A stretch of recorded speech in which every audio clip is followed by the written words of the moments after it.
Okay, I'm just going to give it a moment longer before I officially get started here.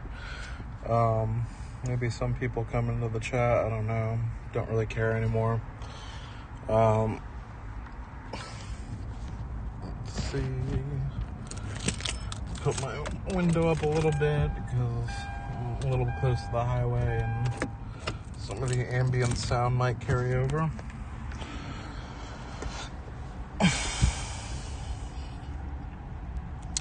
But basically it is April Fool's Day, but this is not an April Fool's. Like, I'm not joking when I say this is probably going to be the last theory I'm going to do. I'm tired, I'm tired of putting into effort to something that doesn't seem to pay off at all, so what am I wasting my time for, But, I already compiled all this information, and I didn't want it to go to waste, so I put together a presentation, and I'm going to do a live stream for this. As you can see from the title card, it's called Puppet Master. Again, this has a little bit of a layered meaning here. Is the puppet master is somebody who controls a puppet, but of course the master of masters, as you'll see in this presentation, I do believe, is a puppet. So we see Larkseen in the back there, and the master's hands making the shape around the moon. I kind of position that like binoculars for a reason. I do think that Larkseen is the puppet master in question here. And we will definitely get into that. I also have Gula on this title card. And you will be seeing why. If you follow me on Twitter at all, you kind of might be having gotten some of the glimmers and pieces of information that I've been posting. But this theory is a compilation of all of that and synthesizing it into one cohesive explanation of everything. I know a lot of the guys in the Discord communities have been really helpful with this. I have to say I'm really thankful to everybody who contributes any bit of information. It just goes such a long way to be able to figure this kind of stuff out. I can't do it without everybody else. It's just not possible for me to figure it out that way. It looks like some friends joined the chat. Landy and Emma, thank you for coming, guys. I really appreciate it. Thank you so much. What time is it? 2:59. I'm about to get started, but like I said, this is Puppet Master. This is took a lot of information to put this together. This is going to be a little bit longer than you guys might expect, so we'll give it just about another minute or so before we jump into it. But this is what I found here was such a curveball. As far as information goes, it's I know everybody expects the Master of Masters to be Demyx, and I do in some way think that could still be the case. But at the very end, I'll explain why I think that. So there's gonna be some things that you never knew here. All right, 3 o'clock. All right, let's get started. So, I believe the Master of Masters isn't anything we really think he is. A friend of mine, Justin Coolimp over there, if you check out his channel, he's always producing some great theories. He came to the conclusion a while back that the Master of Masters isn't really anything under his coat. That the Master of Masters never even spoke with Xehanort. And, when I spoke with him about it, I didn't quite get what he was getting at, and like a week or two later, I didn't even watch his video, you know, but after he was like, hey, that was my idea. I was like, what do you mean? I went back and watched the video. I was like, oh, okay, I understand what you were saying now, you know. So he suggested that the master is a willful light rather than a willful darkness. So he's like, instead of it's more like an ethereal presence, I would describe that as. But I disagree with that particular phrasing, since I think every living thing in the realm of light is a willful light. You know, a willful light in a more abstract sense might be something like Joshua from Neo: The World Ends With You, in his composer form, as you see that picture here, where he's very abstract. It's not really Joshua, it's his higher existence here, you know. But Joshua is an angel. And I don't think that is the case with the Master of Masters, or at very least the entire truth. But what to use with that information of angels, I think that somebody else did a video on Strelitzia and Nominee recently and compared the angelic imagery of them. That I see that direction there, you know. But the Master of Masters, I haven't really put that angelic imagery together. All right, so moving along, at the end of Kingdom Hearts 3, we see the Master of Masters is standing on top of the roof, and as he steps outward, we can barely see his chin. The first glimpse of his face we've ever seen. So we have gotten to see a little bit of his face, you know, it's not been blacked out this entire time. And there's very little we can make out of it.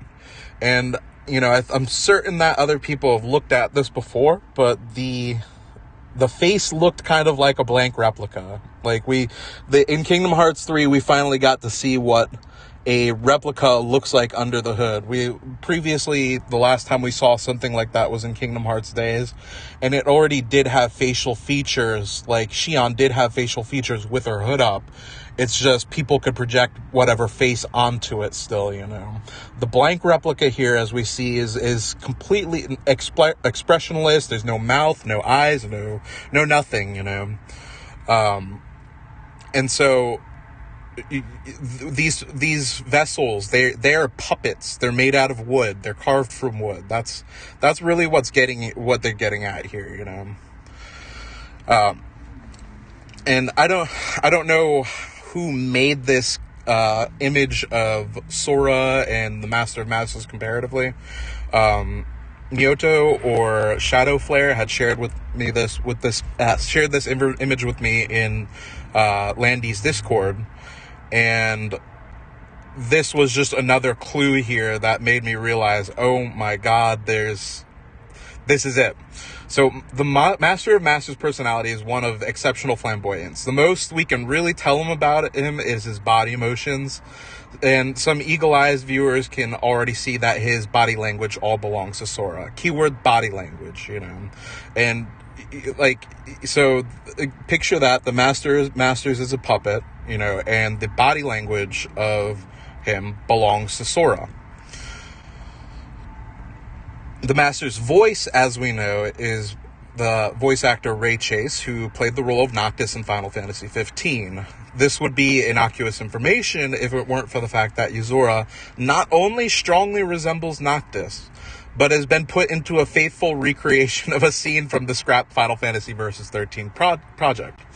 And, you know, that's pretty huge, you know, the voice actor used there, everything being recycled here, and now you know, the Master of Masters having this guy's voice. What is really going on here, you know?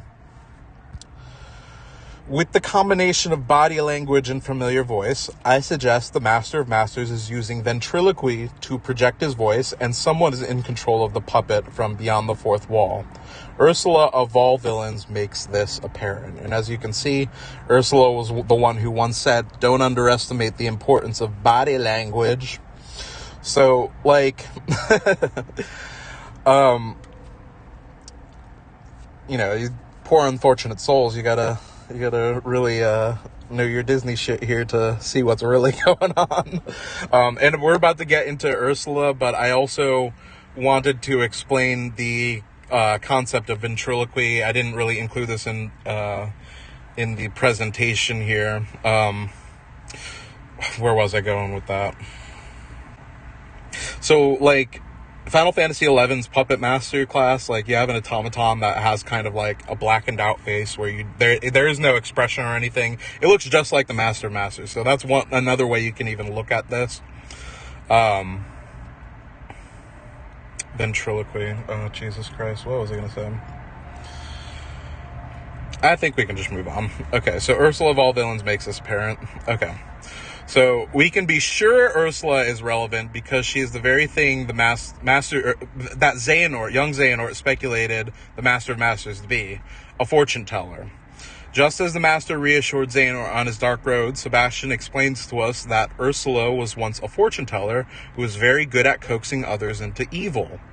This text is, of course, only available to those thorough players who bother reading all of the flavor text while it's available. So this is, thank you, Landy. I see, you said this is very well put together. I appreciate that, man.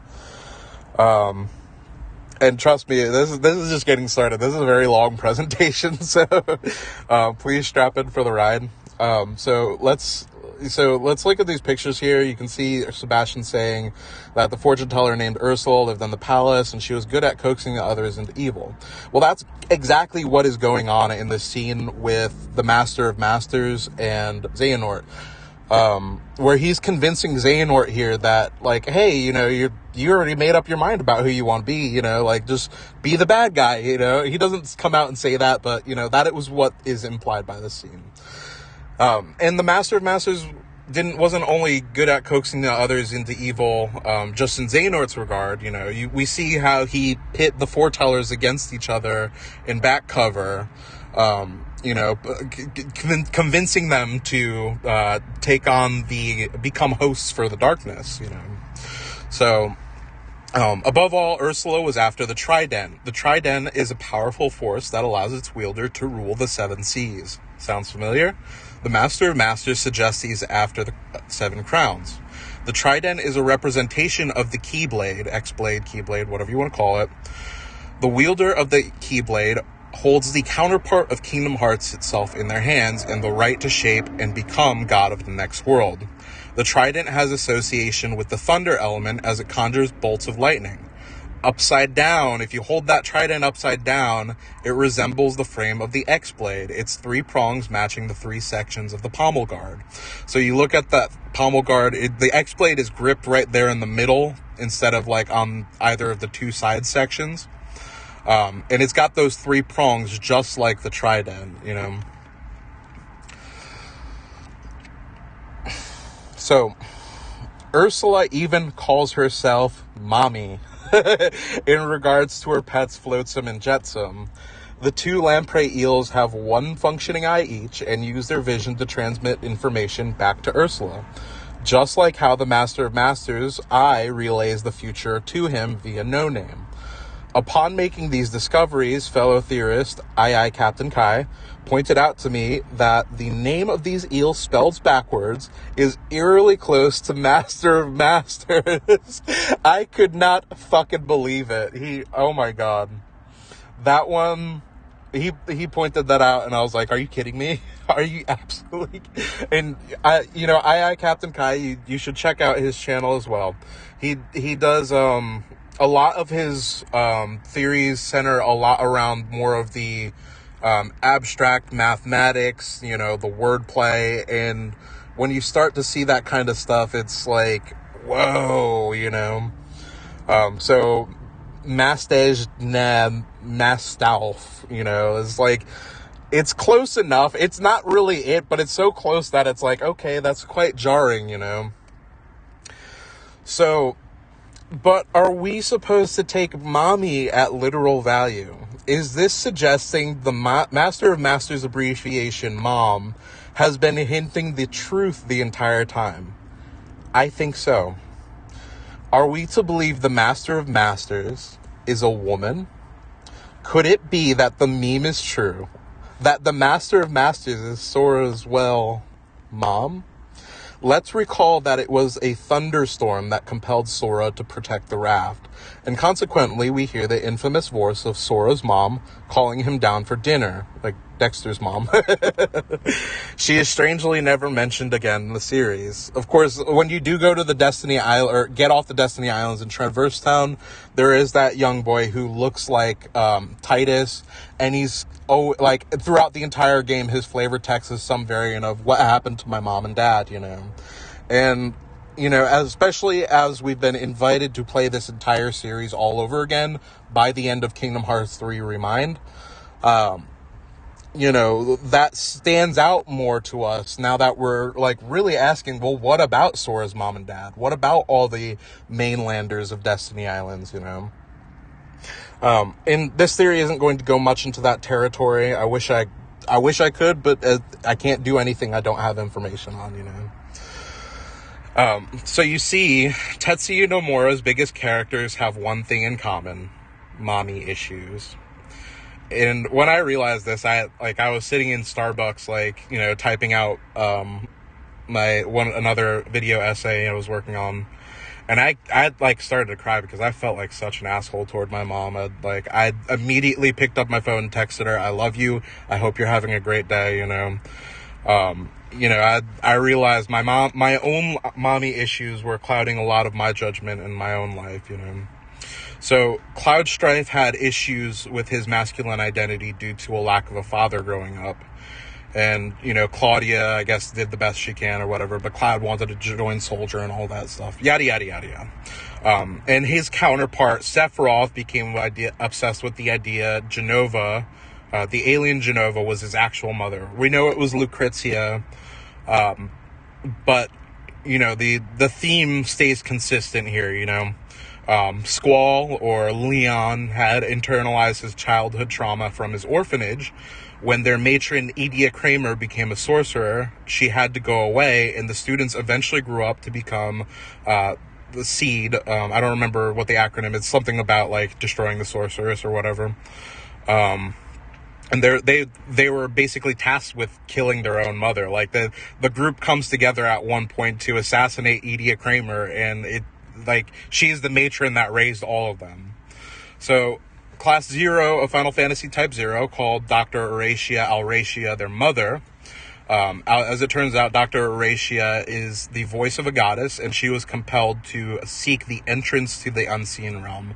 Much like how we've been comparing Kingdom Hearts to Etro's Gate this entire time, it seems that the Master of Masters has also been seeking a way to push this gate wide open, Titus from Final Fantasy X also had mommy issues, and while the focus of the story was on his antagonistic relationship with his father, Jecht, the reason he hated Jecht was because his mother didn't pay attention to him when Jecht was around, and when Jecht disappeared, she functionally shut down as a parent. All things considered, would it be so strange to see that Sora's greatest antagonist would be his own mother? That's a lot to take in, when you realize that all of these kind of villains of the story centered around the mother. And this is something that is actually very common in Disney movies as well. There's an overlap here. And it's not like that, every Disney movie paints the mom as the bad guy, but it's very clear that, there is a kind of antagonistic relationship. You look at Mother Gothel from Tangled, and I part of this theory, I didn't really write it into this presentation, but I don't know how Mother Gothel relates exactly to Marluxia other than locking Naminé in the tower, but I think there's a deeper meaning by using Mother Gothel in that situation, you know what I mean? Alright. So, of course, there are many ways to refer to a mother. Your life came from within her body, after all, but let me take a step back from literal mother for a second. If we understand that it is not far-fetched to believe that the Master of Masters is a woman, may I suggest a culprit, Elrena or Larxene. I am not suggesting that Elrena is Sora's mother at all, however, I am open to the idea. We shall analyze this hypothesis that the Master of Masters is a woman masquerading as a man. And as you can see, I used Mulan here. She, in her story, she had, went to battle dressed as, in her father's stead, dressed as a soldier, pretending to be a man. And it was, when I looked at the Mulan world, there was a lot of interesting, kind of contrary things from what was in the movie. And I never could really make sense of how Mulan contextually fit into the story, because there wasn't an instance of a girl who was masquerading as a man in Kingdom Hearts. It just was never a thing that came up. So I always wondered why they used Mulan, but we're not going to get too deep into Land of Dragons here. We're going to talk about dragons, but that is coming. So the first thing I can point out is the shock in Xehanort's expression when the Master of Masters tells him his true name. While the name is blanked out as if the word were stolen a la KH2, the blank still means something. The Master says the truth is what you see with your eyes, not what you hear. The line alone implies there is some deception in the Master of Masters' voice. As he speaks his name, the screen flashes.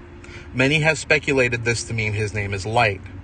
I am under the impression that the real reason Xehanort is shocked is because the Master said a name that is blatantly that of a woman. And brazenly says it because it wouldn't reveal any consequences of the secret. It wouldn't blow his cover at all, right before he's like, well, I guess it wouldn't hurt, and he says, my name is, and then we got the blank.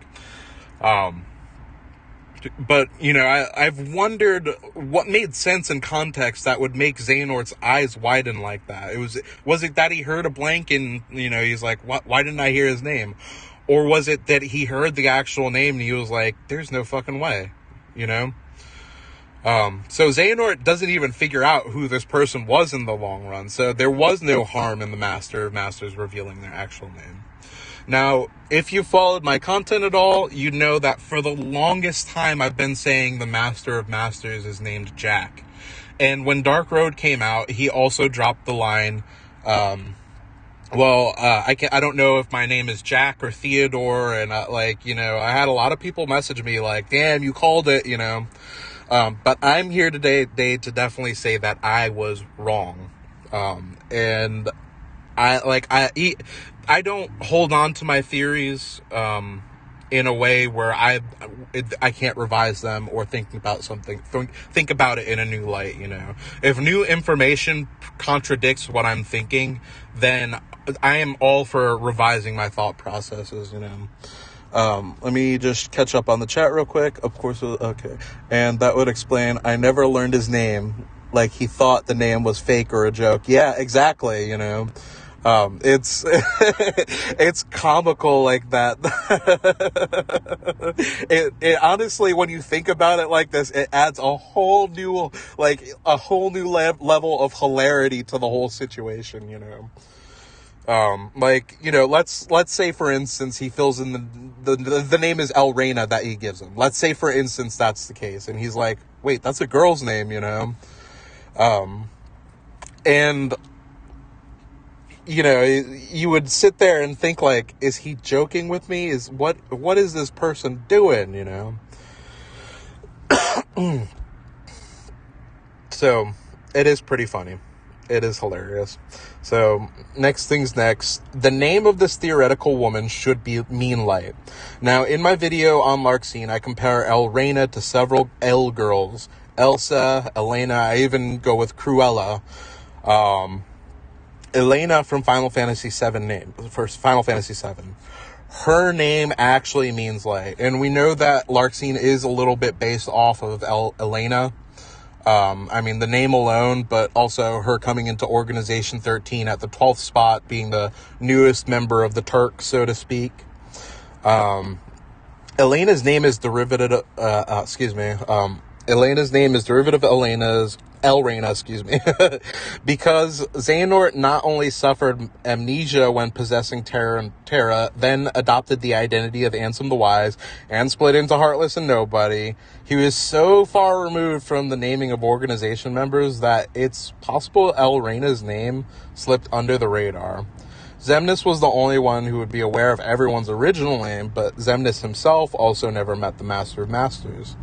So, let me read that etymology real quick. Elena is a Greek, Slavic, Spanish, Romanian, and Italian version of the ancient Greek name Helene or Helen. It means light.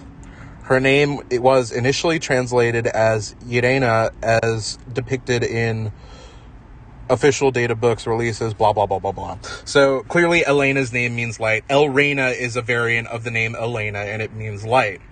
But that's not the only thing to her name, And I brought up Xemnas here, who would be the only one who's technically aware of her real name because he was probably the one who named her.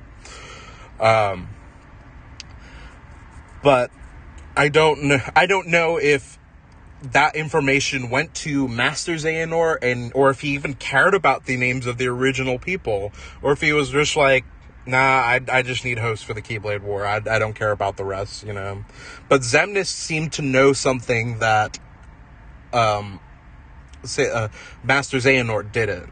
Xemnas seemed to be aware of Elrena and Demix and Laurium and Luxord and what their purpose seems to be in all of this, So it does seem that Elrena, when he calls them all out, they all gasp, but they all have different reactions, So, like, specifically, Elrena's, her gasp is one like, oh shit, somebody's on to me, Demix is more like, oh man, I need to pay attention.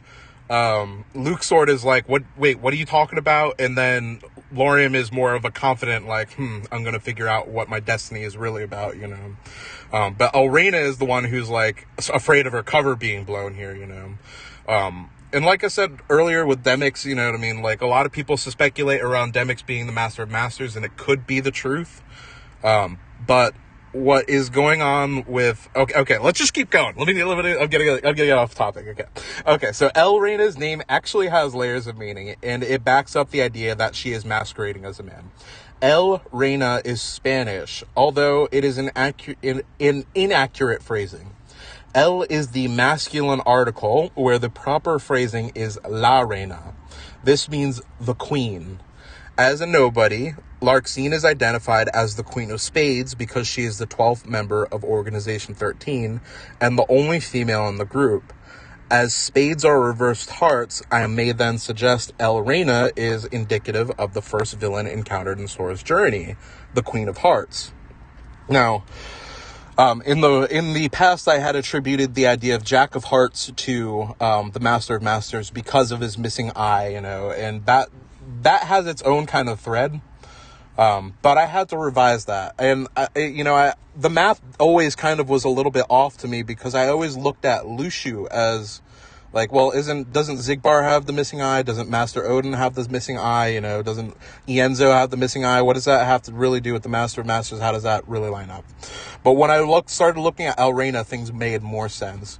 Now, what's unique about the Jack of Hearts and the Queen of Hearts card is they are the only cards in the deck that have X's on them, where the Queen of Hearts has the standard capital X, the Jack of Hearts has the Ki or Kai symbol on it. If you pull out a deck of cards, you'll be able to see this clearly. So, but can it be directly proven that Elrena is controlling this theoretical Master of Masters puppet, has stolen the voice of a true king, and has a motive for being the villain in this story? Possibly. I will show some examples that indicate this. Just as the Master's apprentices are all named for deadly sins, the Master too would represent Superbia. I will make this crystal clear. There is no character who is as vainglorious as Larxene. Nobody. The thing that she hates the most is losing. The sentiment is echoed by Yuzora, who hates to lose. Or, no, who doesn't lose, you know? So there's a difference here, you know? She hates to lose, but he doesn't lose. So they're, like, it's kind of like a match made in heaven here, you know what I mean?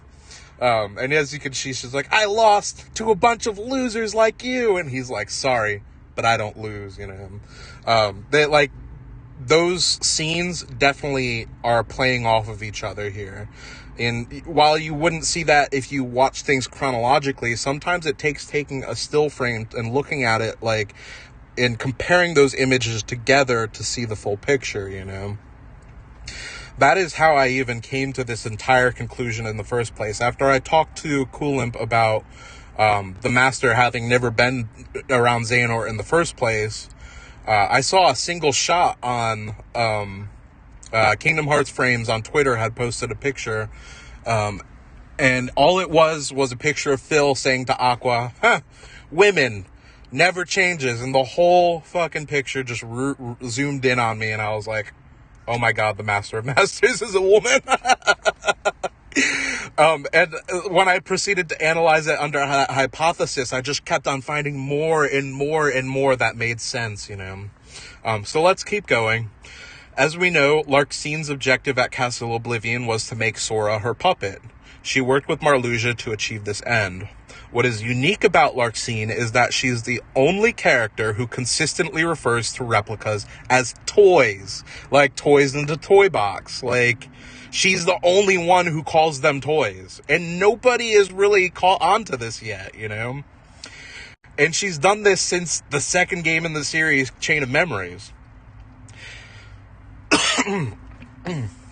And Sora's been removed from his reality and exists in a realm of fiction, where his voice cannot reach. It is in with the realm of possibility that Sora has become the puppet she needed him to be. So, you know, when I think Dream Drop Distance, they tried to make Sora hit their puppet again, and that required putting him into layers of sleep. Well, that's what happened at the end of Kingdom Hearts 3, is he constantly, like, abusing the power of waking meant constantly going into dream after dream and diving down further and further into the depths, trying to save other people, you know. It's like diving into, if I could think of it in any conceivable way, it was like diving into separate timelines and making sure that everybody got brought back to the first timeline, you know. But he went too far with it, and that's why, you know, he gets taken out of his reality here.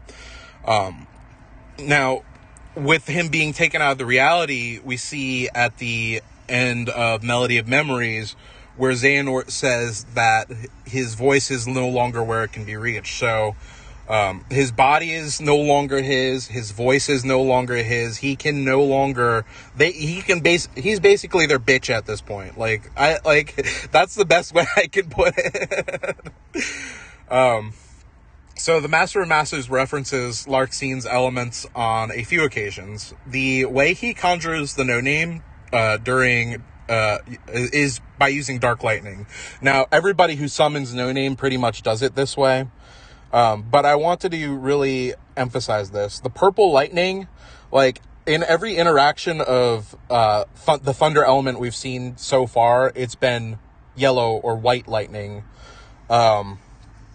But the purple lightning is dark lightning. It's a dark magic that's going on here. I mean, the Keyblade is insidious of itself, but, like, Elrena actually said, or no, Larxine, excuse me, but you know what I mean. Larxine says in Arendelle that the Keyblade, or the magic, the Elsa's magic, will take on either darkness or light depending on how she sees it. And we already know this is the case because when Riku takes on his dark mode, he's able to access Dark Firaga. So the magic changes based on if it's dark or light magic, and this purple lightning is an instance of dark thunder magic. So next, here's where it gets really interesting. The Master of Masters again references the thunder element in his discussion with Gula. Gula possesses a Keyblade that is shaped like pure thunder. Gula is a simulacrum of Sora. As you can see, their models are in the same poses. They kind of both represent this concept of speed. I had previously thought that the Master of Masters was supposed to be like the lion or something like that, if he had a union to characterize him. But I see now that Leopardus was the union actually here. Even though it was the leopard here, I see now that Leo, at the end of the day, at the root word, was what was important to see about this. And you can also, I didn't write into this presentation, but I do want to mention, Gula, when you watch Hunchback of Notre Dame, Phoebus goes out of his way to say his name is, it means sun god. And what's important about understanding that is the Leo astrological sign is associated with the sun. So clearly we can see how, like, all of that bridges together here in a very nice, neat image. And I do want to thank Nanaki BH, who was probably one of they're very much a Master of Masters Demic purist, but that is besides the point. They put together a very wonderful document that explained very much characterized all the foretellers and how they resemble the characters Final Fantasy Type 0. So moving along, to illustrate a certain premise. So here we're going to talk about the murder scene. To illustrate a certain premise, I'd like to show that the events surrounding Strelitzia's murder. As it turns out, the warehouse she was killed at was Gula's normal hangout spot, more so than the clock tower. In fact, Gula was actually hiding out in the warehouse after Ased almost killed him, and Ira was looking for him under the impression that he is the traitor. Skuld and player go looking for Gula before the Keyblade War, but Gula informs them it's too late. Before walking in the warehouse, Elrena and Strelitzia's Chirithy are seen on the roof. Noticing player, Strelitzia's Chirithy runs off to tell Strelitzia they found player. When the bells ring, Gula tells Skuld and player that their unions will be assembling soon.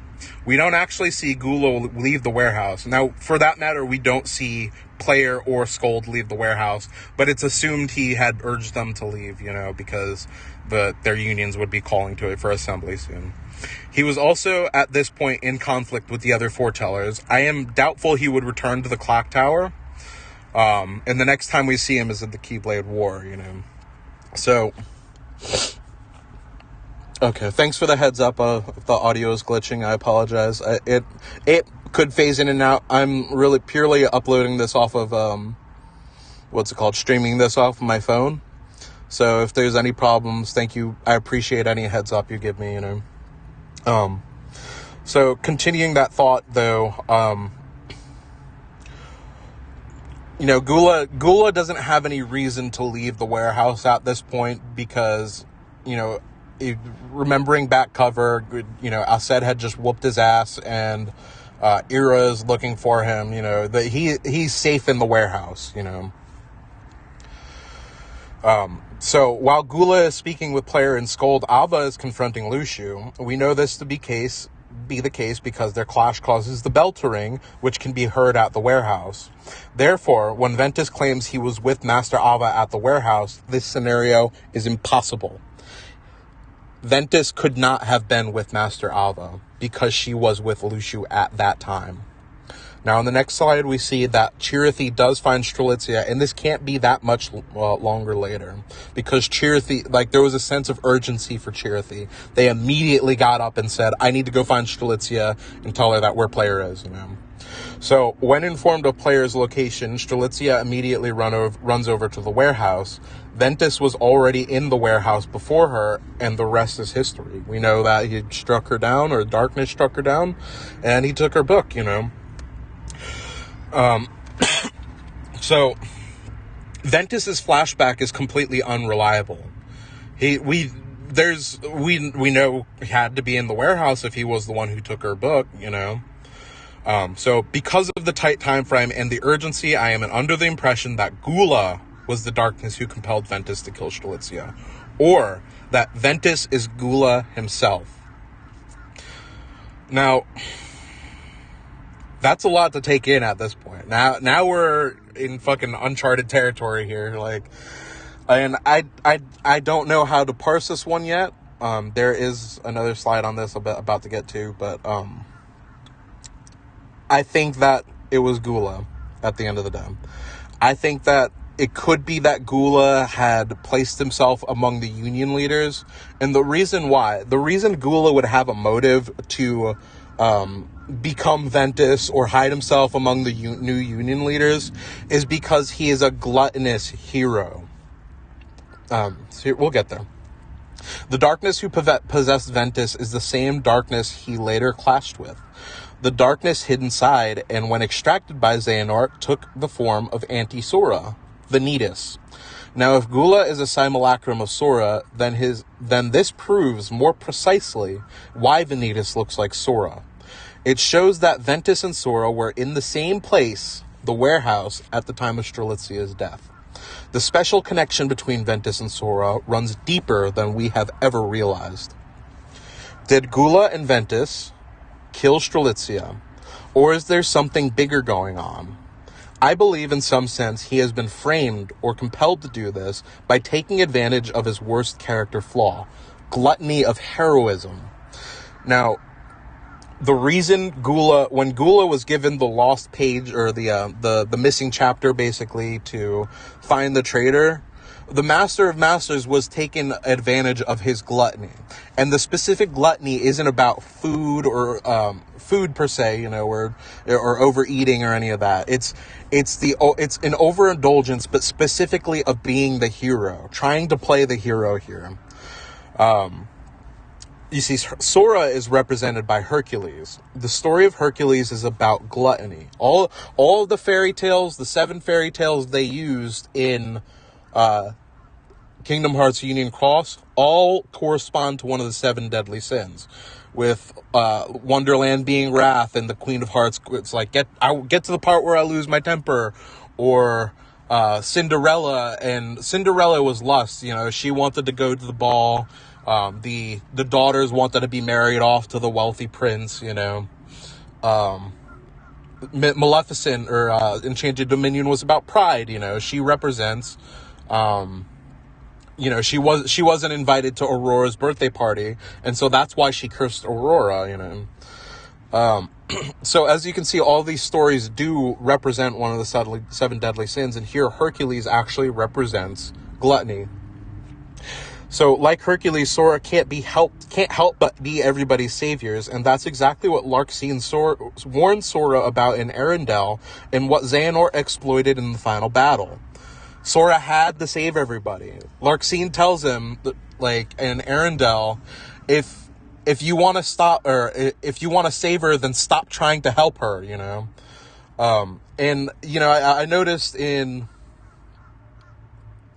No, the tweet wasn't an April Fool's joke. This really might be my last video. Maybe. I don't know. I'm tired, man. I'm just really tired of trying,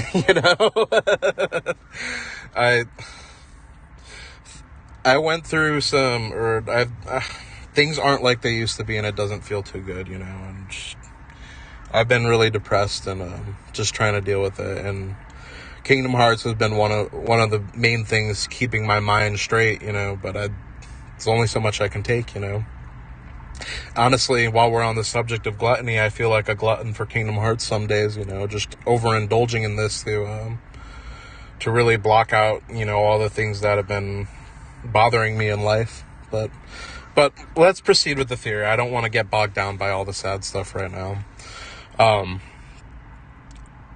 So Larxene and Arendelle, like I said, she told him, if you want to be her hero, stop trying to save her, And I in analyzing Mulan's world, there was a scene where they're climbing the pillars, and it didn't happen in the movie at all like that. So I was like, why did they even include this, but they're climbing the pillars, and Mulan just randomly falls off, and Sora turns around and tries to catch her, but she catches herself and continues climbing.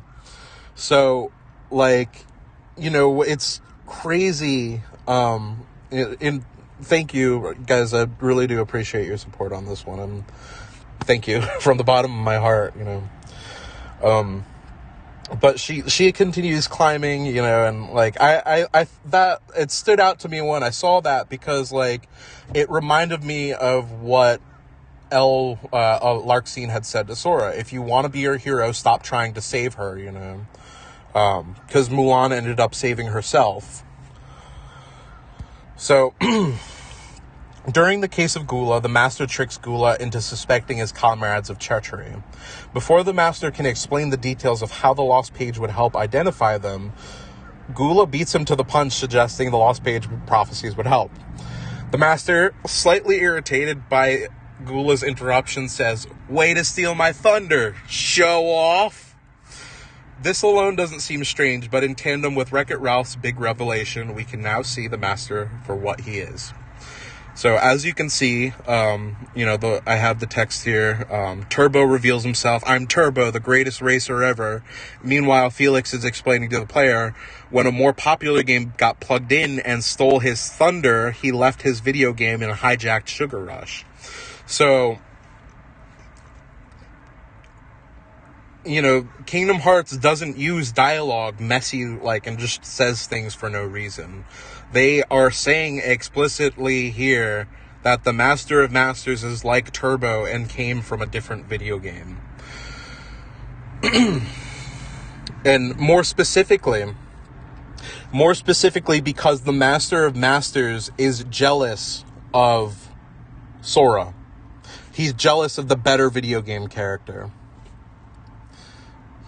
Indirectly having his thunder stolen by Sora the Sky. Yep. And then that goes hand in hand with what I said earlier about, when Sora before he leaves the island, the reason he goes out and sees goes out to the Wrath is there's a thunderstorm brewing outside, there's thunderstorms brew in the sky like that. So, so it's like, I'm starting to geek out a little bit, but, so a more popular game got plugged in, so was Thunder. I mean, shit, I feel a little bit like that on a lot of days where, a more popular, YouTuber puts something out and I'm just like, well, fuck, my Thunder's stolen. But that's okay, but that's why I make such unique theories, is because I really try to push the boundary of what we really know. So, that being said, we know Master of Masters is, not from this video game. And so, my digging led me to this. Now that we see the Master of Masters has traveled to a Daybreak Town from a different video game, assuming this idea is based in reality, I decided to research old Tetsuya Nomura games. Kingdom Hearts saw a lot of success, and we know it to be a beloved franchise, even confusing as it can be. I began to search, looking at Parasite Eve and The Bouncer, and these were the closest things in date range to Kingdom Hearts by release date, These were the things that were like, okay, what if I see a blonde-haired, kind of like green-eyed girl in those games, Would that be what stands out, But what I realized is that Wreck-It Ralph in Sugar Rush was indicating a racing game. So I looked specifically for a game that was about racing, or a racing game,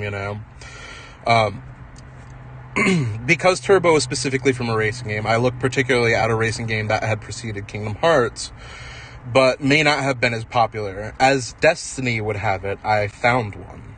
This game isn't a racing game particularly, but rather about racers. Tetsuya Nomura is credited with conceptualizing this game. It is called Dynamic Tracer. Going to the chat real quick. I might do further digging on this game too. I've picked up Japanese study again. Awesome. I'd love to learn more about it. It's it shouldn't be too hard to get a ROM. I don't think. I don't know. But honestly, even translating those images, I was translating them with you in the Discord. like, the picture translator was just all over the place. So I was like, it was really hard to glean a lot of information, but I did get some. So to find this game, I was shocked. My hunch opened a new rabbit hole, but it was nearly impossible to truly explore because it's only available in Japanese. And I wouldn't really be able to make sense much, even with a few translations. The blonde girl on the cover struck me. Was that her? Was that Elrena? I had to know. Thanks to a few members of the well-read mages, the Pixels community, I was able to get a few translations. The girl's name is Tatsuan Rose, or rather Iron Arm Rose. She is a mechanic. Takes one to know one, bitches. Her ship is called Mock Mary. Her profile suggests she won't be outdone by Captain Early's lightning. Captain Early is the anthropomorphic wolf character, and his racing ship is called Lightning. I'm going to back up a slide just so you can see that. You can see on the cover art, she is the blonde girl here, and the wolf character with the cigar in his mouth in the background, that's Captain Early. I didn't really pay attention to really everybody else, but these were the few translations I got. His ship is called Lightning, so it kind of even fits in that theme of, like, Elrena is lightning elemental. She came from a racing game. Her thunder got stolen. She hates to lose, There were these little things were, like, fit really neatly into this theory. So, but all that isn't really the kicker. What really blew my mind is that this game is what gave Kingdom Hearts its DNA. You might even call this game the mother that gave birth to Kingdom Hearts.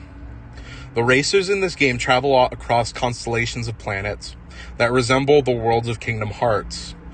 We can make direct comparisons to these worlds. Adult that's that heart planet right there, shaped like a heart.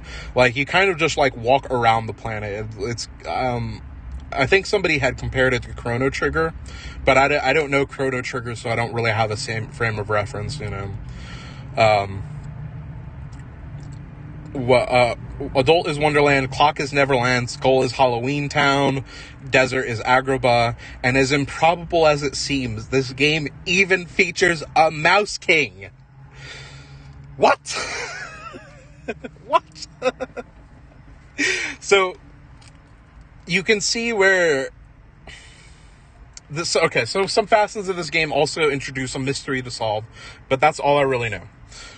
You can see where the building blocks of Kingdom Hearts already existed in a game before they had the rights for Disney to make Kingdom Hearts, It's like a primitive version of Kingdom Hearts, I would almost describe it as. But it's not like RPG battling or anything like that. Like, at least as far as I could see. It's really just going around to these different areas and, like, collecting, I guess, clues or whatever. I can't really tell, There's not much I can really know about this game, Alright, so checking out the chat. The Japanese in it looks simple, too, so it shouldn't be too hard. Famous last words. Okay. So, moving along. God, it's fucking hot out today. I swear to God. Alright. So the only downside is living in the car. It's not having a Mouse King. Imagine that. It shouldn't be real, right? None of this. Tetsuya Nomura is a time traveler, I swear to God. It's not possible. It's not possible this was this well thought out. I don't even get it. Like, he's got to have a time machine. He's got to be from the future. This is the only way this makes sense. So, okay, so let's back up to Elrena again. So even if Elrena isn't Tatsuan Rose, even if Dynamic Tracer and all that doesn't matter, there are more things that paint red flags all over her character. I will suggest that Elrena is a virus in Kingdom Hearts Union Cross. It is not her association with electricity that sells this, though. A virus, in terms of Wreck-It Ralph, is a stray, foreign program, perhaps from another video game, that causes interference in the host game. This interference can even lead to the game glitching, freezing, and shutting down. Knowing what we know about the Master of Masters, we can say with certainty he too is a virus. So it's kind of crazy that the game Union Cross was set up, the whole shop was set up by a virus, and that's why it ended in glitching and shutting down. Shutting the game down was canon to the story, and I didn't include it in this presentation, but they explained that the only way that Sugar Rush would be restored is if Vanellope crossed the finish line. So the only way that Union Cross, that the game resets and the gameplay is restored, is if we fucking rescue Strelitzia and get her to a Union tally. That's the only way to save this game. And I know it's going to play out like that. So continue on with the virus thing. Another term for virus is a bug. Cybugs are most befitting of this vernacular. Darkness enjoys corruption and likes to spread like a virus. I will here draw specific attention to Larxine's hairstyle and her title in Organization 13. I always felt her hair resembled some kind of Toon race car driver, which is still fitting if she were Tatsuan Rose,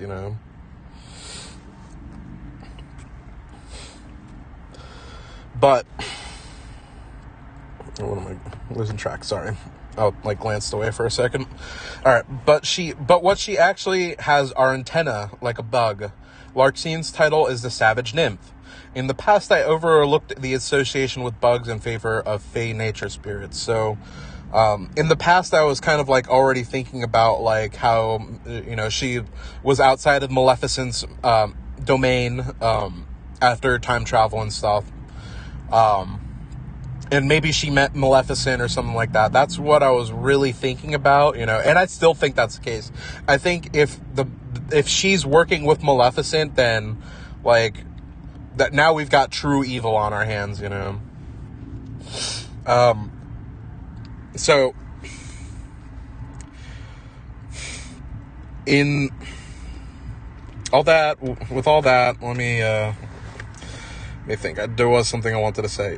I don't know if anybody here now has gone over my Elrena video, but a lot of things I've said here was already kind of in that video. I just didn't get the picture back then, I said at the end of the video, I was like, maybe Elrena was the true villain? Maybe? I didn't quite get how that would be possible, because I was still under the impression that she was just somebody who had a crush on Lorium. That, when she first saw him, she was like, oh my god, he's cute, I have to help him. And that's the extent of her role in the story, I don't think that's the truth at all, She could give a fuck less about Lorium. That's the reality that's going on here, She is using him. So, being a nymph implies this isn't her final form. Look closely at Candy King's final form. He has thunder stripes like antennae on his head. He resembles a dragonfly. Larxine's joke weapon in Kingdom Hearts days is Damoiselle, French for damselfly or dragonfly. This concept, too, connects to the Master of Masters. Oh, well, how does it connect to the Master of Masters? I will show you how. There has been much speculation on the nature of the gazing eye, and I believe I've come to a conclusion on it. I've thought a lot about why the gazing eye looks like a cat's eye, but I could have never come to conclusion why. The vertical slit, it's not a human eye. That is totally obvious here, But what it is something called an eldritch eye. Eldritch means strange, eerie, supernatural, or spooky. And I know I had seen it in Final Fantasy Tactics as an ingredient or something like that to collect, but it was in Final Fantasy XIV that it was referred to most recently, where Esthinian had taken a Nidhogg's eye, and it was kind of like a source of power almost, but it has the vertical pupil, and it makes sense, the Nidhogg was the dragon who waged war against the humans in what's it called? Now, I don't know if anybody watched my recent karaoke video about Elrena and Strelitzia. I used footage from Final Fantasy XIV. If you watch that in context of what I'm talking about here, it all makes sense. Like, Lady Iceheart is, like, if you imagine Mulan, right? Put Lady Iceheart in her shoes instead, in a different story context altogether. Lady Iceheart performed a great sacrifice, at the end of the day. She sacrificed herself to save everybody, to fight off the Garleans when they had unlocked Azizla and everything, and blah, blah, blah, blah, blah. Point being, she's comparable to China's bravest woman, you know what I mean?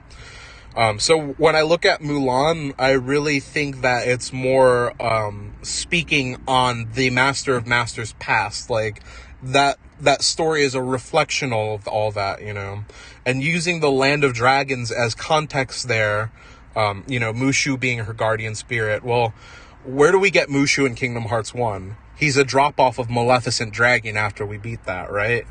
So, and that comes full circle to the whole idea that Elrena or Larxene might be working with Maleficent here, and that she was found outside her castle and everything, So now that you understand it's a dragon eye, let's take it a step further. It is a dragonfly eye.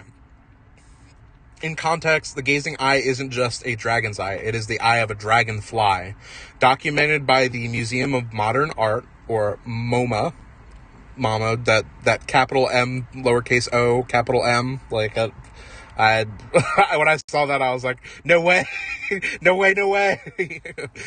There is a fictitious film made entirely of surveillance footage from China.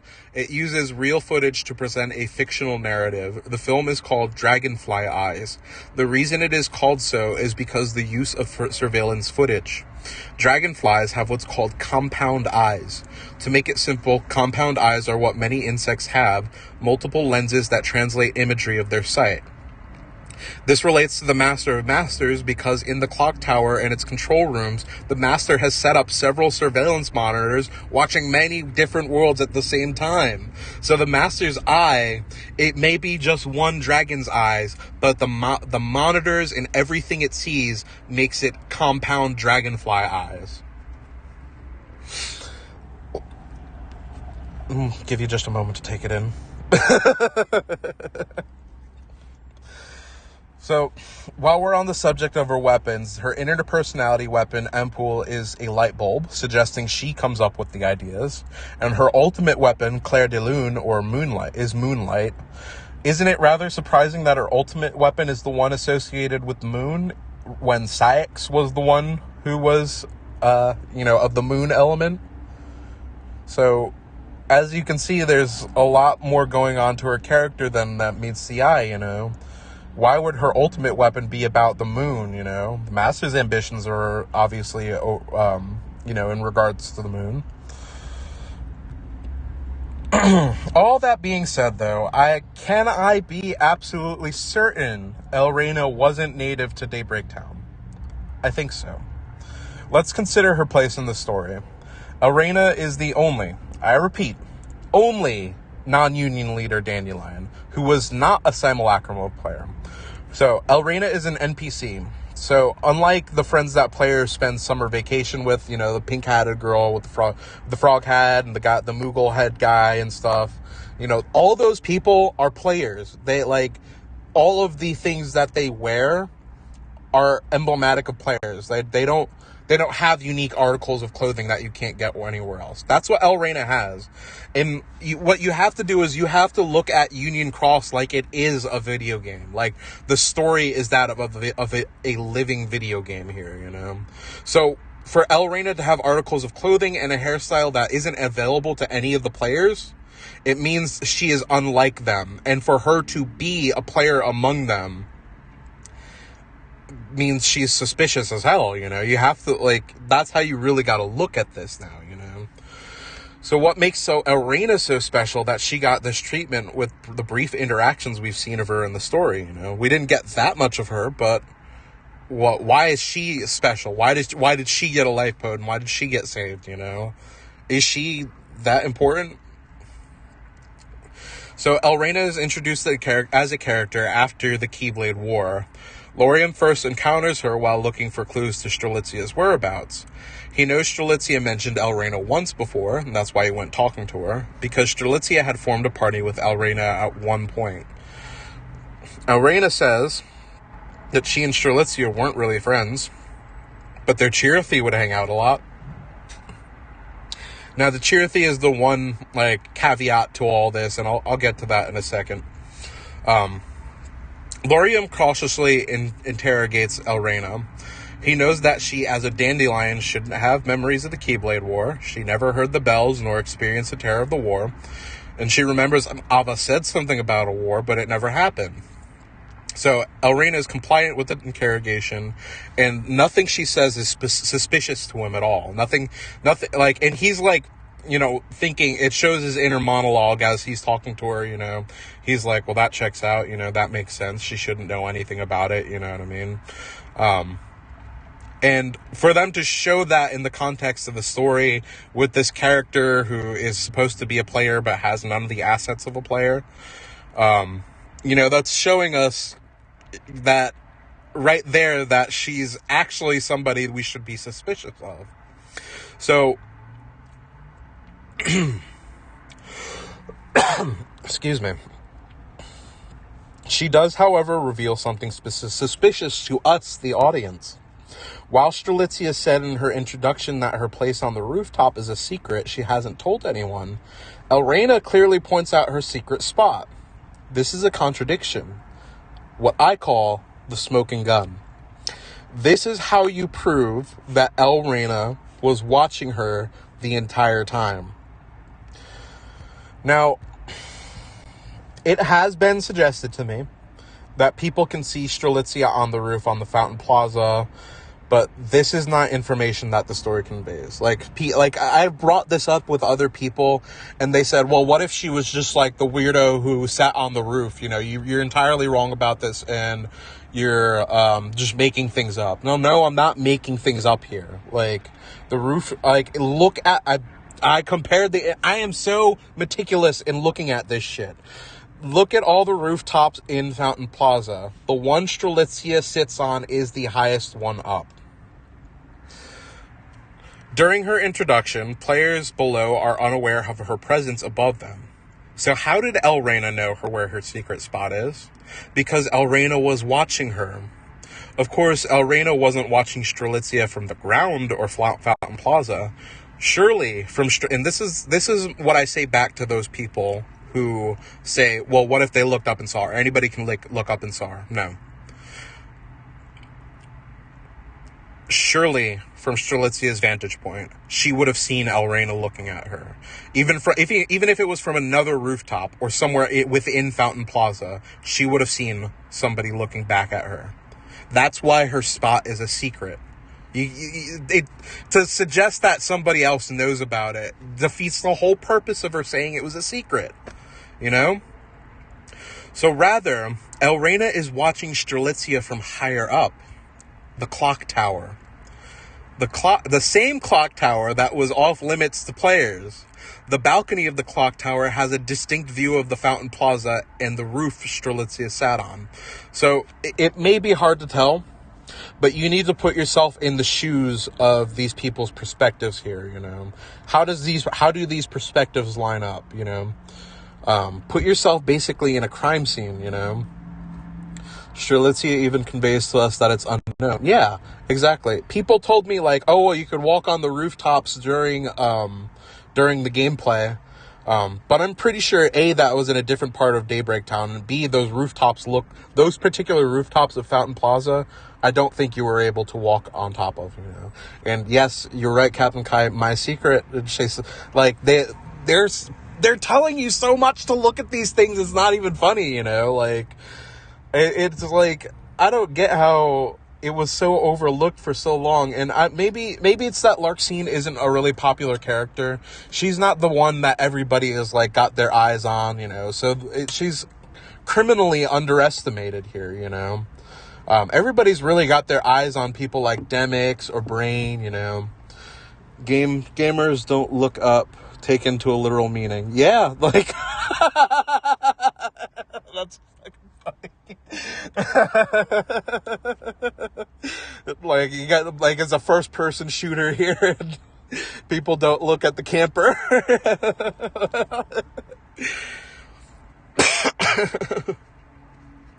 Okay. So, balcony of the clock tower. So, you see what I mean here, that the clock tower is really the only vantage point you'd be looking at Strelitzia from. Like, the Master of Masters could have taken a sniper rifle out and took her out right there, you know, but... Alright, so, we've made a lot of progress here, guys, but I'm not quite done yet. I've mentioned earlier that Elrena is represented by Elsa. For a while, I had proceeded under the assumption that Elrena cared about Strelitzia, and it had accidentally hurt her in some way.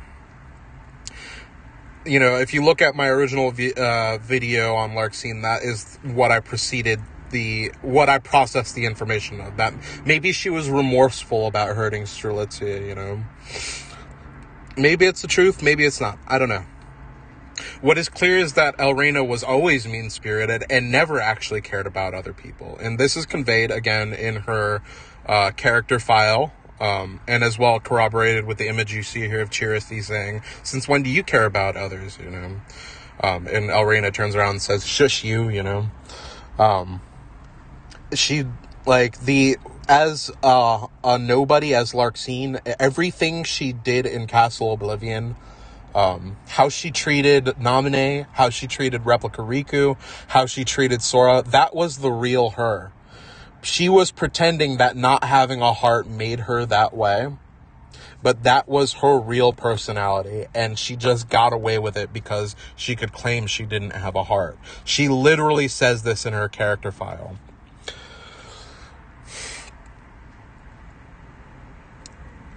So... as much as it may be implied, Larkseen doesn't follow Lorien because she has a crush on him. I would almost be willing to suggest that Larkseen rather had a crush on Strelitzia. Now, I'm not here to suggest shipping characters or pushing my homoerotic narrative or anything. Strelitzia was teased by Lorien, who is rather androgynous as Marluxia, about having a crush on player, who could be a girl or boy. So it seems like the writers do kind of take a stance on romantic acceptance. And, like, I'm gay, but I'm not a shipper or anything. I don't really care much for trying to, as if it's in the story, then it makes sense, you know what I mean? Like, that is, if it's there, it's there. That's it at the end of the day. So Strelitzia is the one closed off to the world. Strelitzia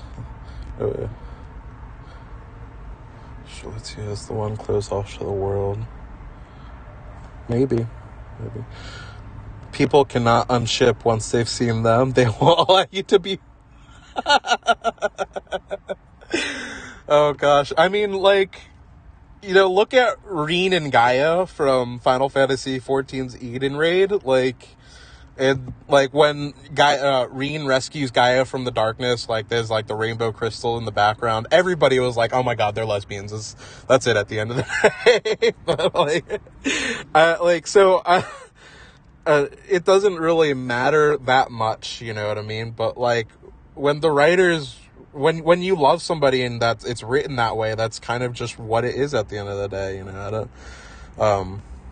Meaning Strelitzia would be Elsa. Yeah, I mean, and, you know, a lot of the, you know, as somebody who's gay, the love between men is oftentimes, something of, brotherly in nature, you know.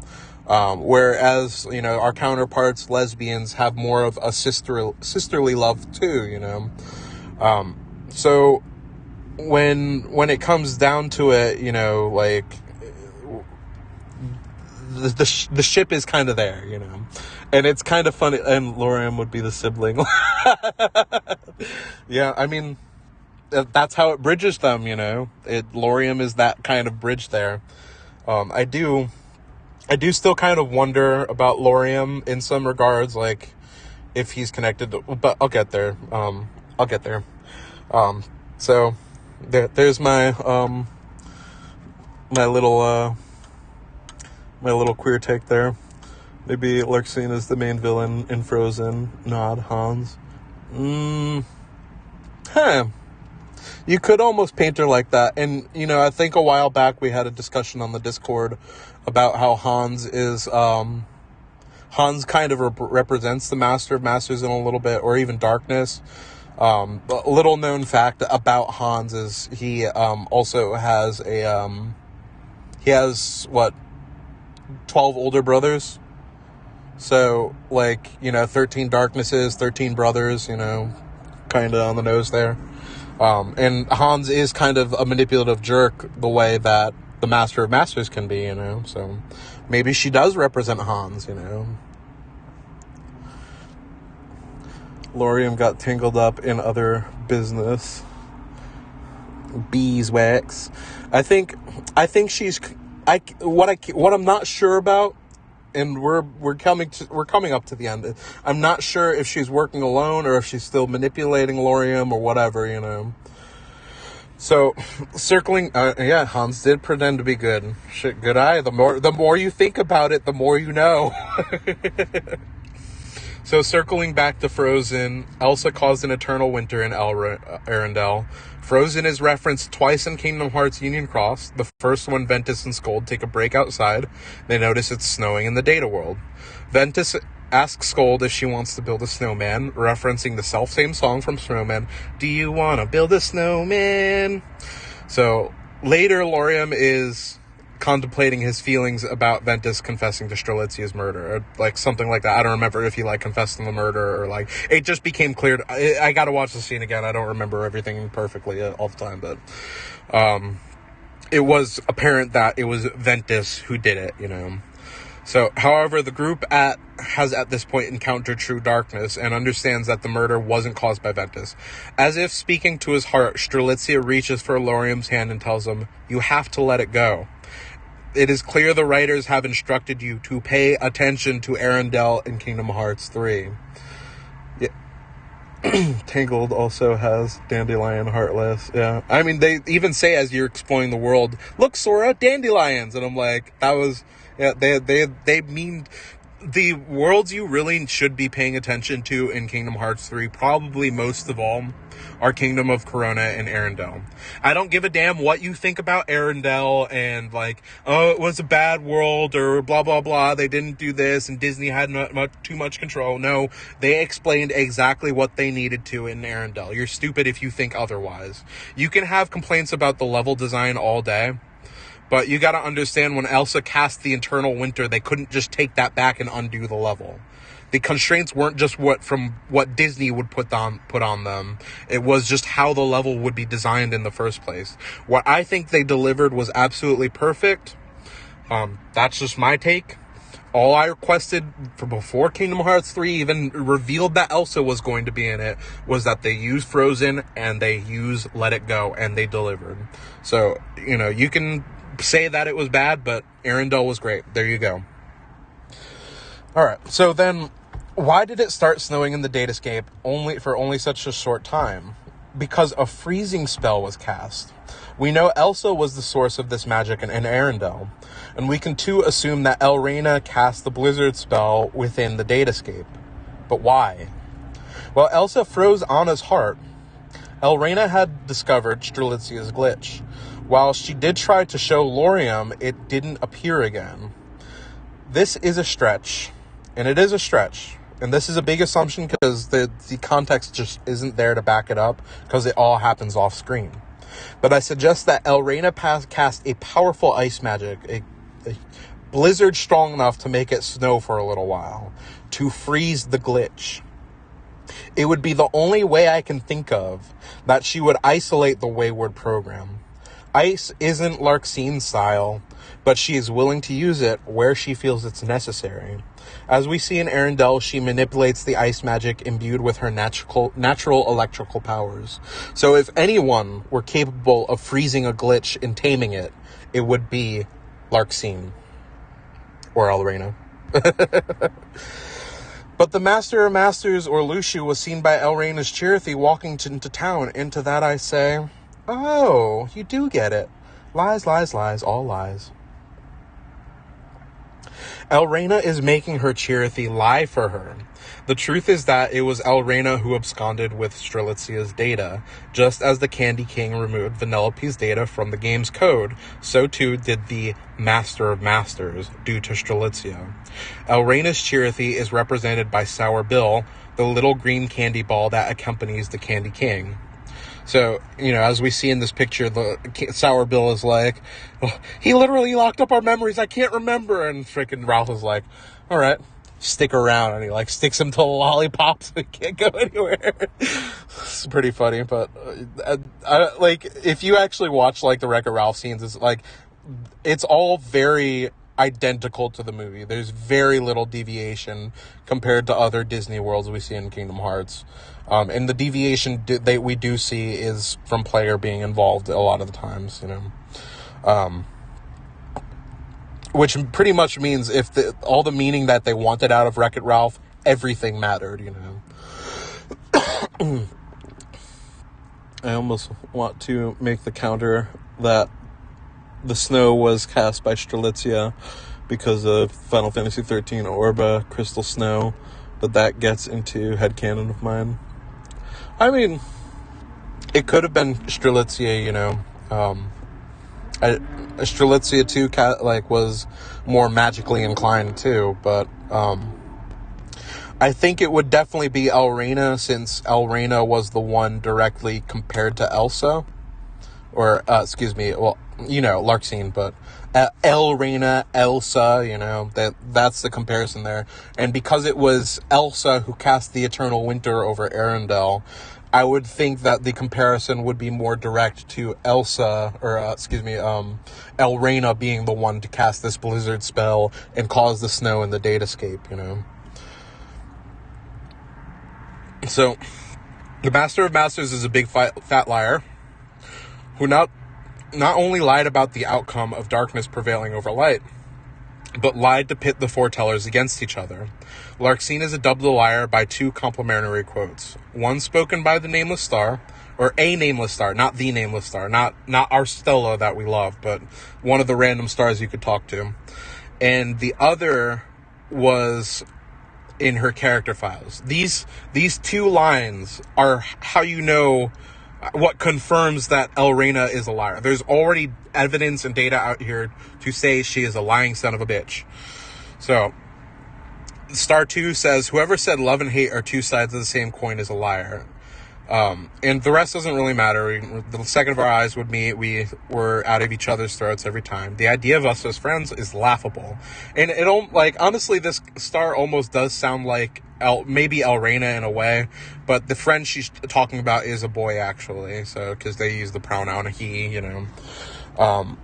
but that first line, whoever said love and hate are two sides of the same coin, is a liar. That's important because in Larxene's character file, yeah, sure, I've been talking about what I hate, but aren't liking and hating two sides of the same coin? Hey, I said something deep. Yeah, maybe it's true. What I like. Let's see. What I like is, no, actually there's nothing I like. I hate everything. Don't misunderstand me and think I have particular feelings about something just because I hate it.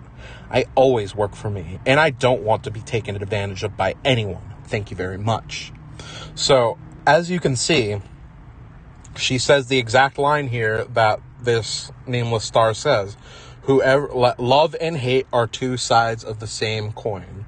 So, it does seem, and this is why I kind of imply that she might have liked Strelitzia rather, is, when she's saying here, she hates everything and don't think I have particular feelings about something just because I hate it, It's just kind of like saying, oh, well, I hate Marluxia, but don't think I have particular feelings about him just because, I'm saying I don't like him, Don't misunderstand what I'm saying here, But, the main point of this is that she is a liar. She not only is hiding her secret, but she has lied about things.